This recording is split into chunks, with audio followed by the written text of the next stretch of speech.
What's good? Happy Friday. My name is Adrian from Rabona TV, and we'll get to the real deal in a second. But if you don't know what the real deal is, that's probably because you aren't a subscriber. So why don't you fix that? Hit that subscribe button. But other than that, grab a drink, get cozy. I have a Pilsner today. And let's hit it. Transfers on a Friday. Now keep in mind, regarding the transfers, I never ever say these are gonna happen or that they're 100% accurate. So if you don't think they're gonna happen, I might share that sentiment, so don't get mad at me. I am just the voice of all the reports that I find on the internet. All right, let's kick it off by talking about Milan, the team that bought an entirely new team. And they could be adding some more players, for sure, in the striker position. But before we get to who they could be purchasing, let's just drive it home even more at how goofy Milan has been in the transfer market. Last night they played in a Europa League qualifier against Universitatea Craiova from Romania. And this little Romanian club has a transfer budget of 225,000 euros. Not million, of course, thousand. How much has Milan spent in this transfer window? 190 million euros. Milan won 1-0, by the way.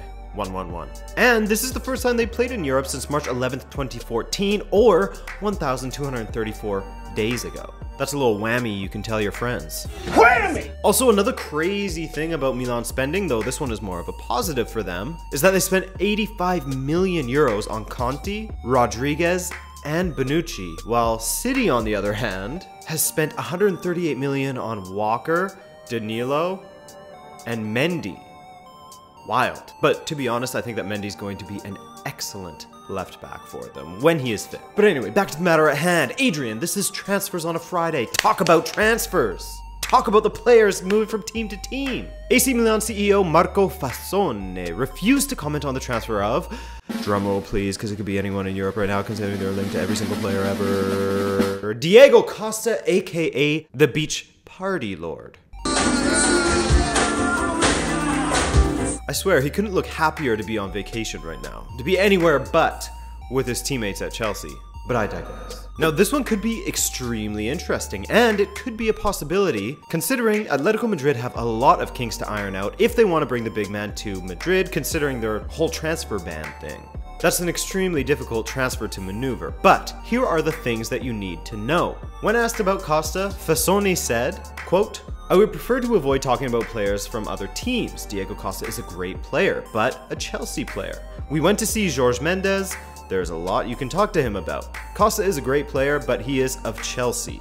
That's all." Okay, first and foremost, there's two things to take from this. One, this guy is great at working in the shadows. Nobody saw that Bonucci transfer coming. That Andre Silva transfer was a huge steal considering how young he is and how much promise he has. And the same goes for Calhanoglu, Conti, Kessie. And two, he didn't say he was talking about Diego or he wasn't talking about Diego, but he praised the man while at the same time basically saying, look, Jorge Mendes represents a lot of players. Are we talking about Diego Costa? Maybe not. Maybe we are. But we could be speaking about anyone under the Mendes umbrella. Many think that he would be talking to Jorge Mendes about Renato Sanchez, the want-away Bayern player. Well, only want-away because he wants minutes. But Fassone threw a f***ing super slam on those rumors as well, as he said that his side is not anywhere close to making a deal with Bayern to sign Renato Sanchez. Why? Well, first of all, Bayern value Renato Sanchez at around £42 million, and they said that they only want to let him leave on a one-year loan. Considering they only paid £30 million for him, and coming off the season that he had last season where he could barely get a game in, if any club paid more than $30 million for him, I think that their fans would have a riot, you know? They'd crucify their CEOs and sporting directors. Because to pay more for a player that had a worse season than he did when he was purchased in, not the greatest move business-wise. But then again, this transfer window, well, Louis van Gaal, you tell him. I think, what is this world twisted?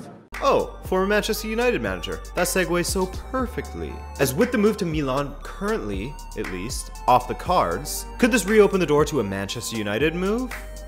Well, Mark Quinton, my boy, this is for you. United are still in for a CDM this summer, and though it really looks like it's going to be Nemanja Matic, it could also be Renato, just judging off of the things that Mourinho said about him when he first signed on with United. It was one of his first press conferences, if not the first press conference that he ever had with United, I think. And he said, quote, "If I had arrived earlier, I'd fight for him." Anticlimactic quote. But even with that said, I don't think that Mourinho will go for Renato Sanches, because as a central midfielder, he favors the attack over the defense. And what United truly needs right now is a central defensive midfielder. They have enough players that can play through the middle in the attack. So if anything, I think that United is going to get Matic, which to me, I would not be very excited about that signing if I was a United fan, because that's just like a slightly improved Fellaini in a way.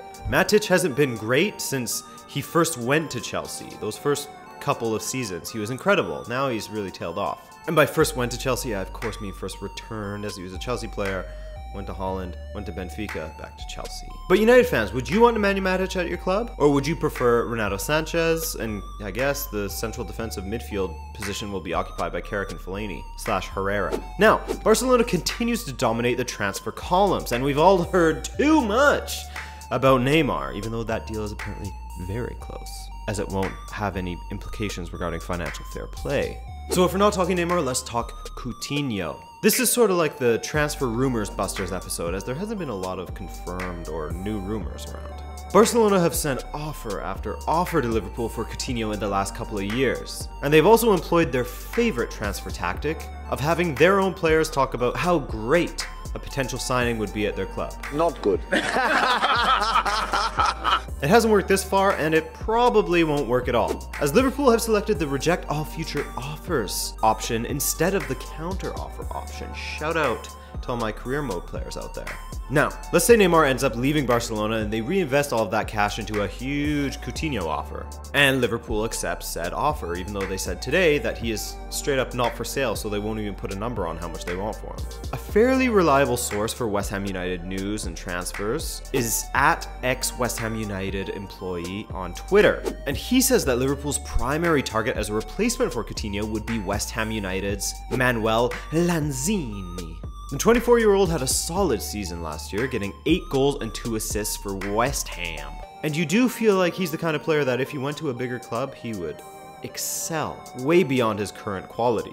But quickly back to Barca, and another player that they actually have lined up as a replacement, if Neymar does choose to leave. And they've been after this guy since he signed with Juventus. It's Paulo Dybala. Now, he was asked about the possibility of joining Barcelona this summer, and he left that door wide open instead of just slamming it shut. Quote, "Is there a 100% chance I'll stay? I'm happy here, but if an offer arrives, it's up to the club first, then it's up to me."